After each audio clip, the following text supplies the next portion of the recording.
सबसे पहले मैं आप लोगों को डिफरेंशियल इक्वेशन का सिलेबस बताऊंगी और देन उसके बाद वो सिलेबस कवर करवाऊंगी।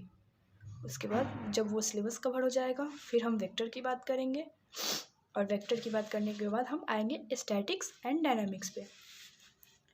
आपको बता दूं कि ये पेपर 4 है, पेपर 3 मैं करवाऊंगी।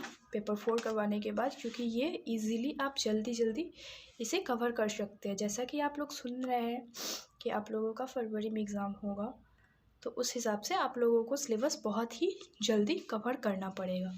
तो सबसे पहले है formation and solution of A differential equations, यानी कि हम लोगों के डिफरेंशियल इक्वेशन जो 12th में पढ़ रखा है उसका फॉर्मेशन की उसका वो कैसे बनता है और उसका सॉल्यूशन के बारे में बात करेंगे कि वो कैसे निकलता है। उसके बाद सॉल्यूशन निकालने के बहुत सारे मेथड है, वो आगे हम धीरे धीरे समझेंगे। डिफरेंशियल, फिर दूसरा टॉपिक है differential equation of the first order, मतलब डिफरेंशियल इक्वेशंस फर्स्ट ऑर्डर के, जिसमें आता है आपका variable separable method, homogeneous equation, homogeneous का रिड्यूसिबल इनटू होमोजीनियस, फिर एग्जैक्ट डिफरेंशियल इक्वेशन आएगा, equation of the first order but of higher degree including Clairaut's form. Clairaut's form के अंडर आ जाएगा आपका 2-3 मेथड है, जैसे कि solvable for y and solvable for x and कुछ और ऐसे मेथड है जिनको आपको पढ़ना पड़ेगा।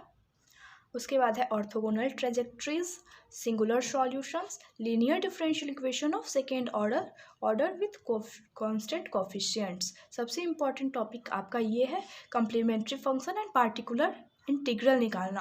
अगर आप ये इतना कर लेते हैं तो आपका इसमें से 3 क्वेश्चन आएगा।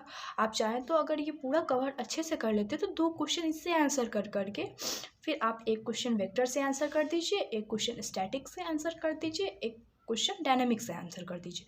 आपका टोटल हो गया 5-6 क्वेश्चन का आंसर करना रहता है। फिर आप अगर वेक्टर को पूरा कवर कर लेते हैं तो 2 क्वेश्चन वेक्टर से, 2 डिफरेंशियल इक्वेशन से और एक स्टैटिक्स और डायनामिक से, क्योंकि स्टैटिक्स और डायनामिक्स थोड़ा सा टफ होता है डिफरेंशियल इक्वेशन और वेक्टर के अपेक्षा। तो चलिए दोस्तों, आज के लिए इतना ही। कल मैं आप लोगों के लिए लेके आऊँगी वेरिएबल सेपरेबल मेथड।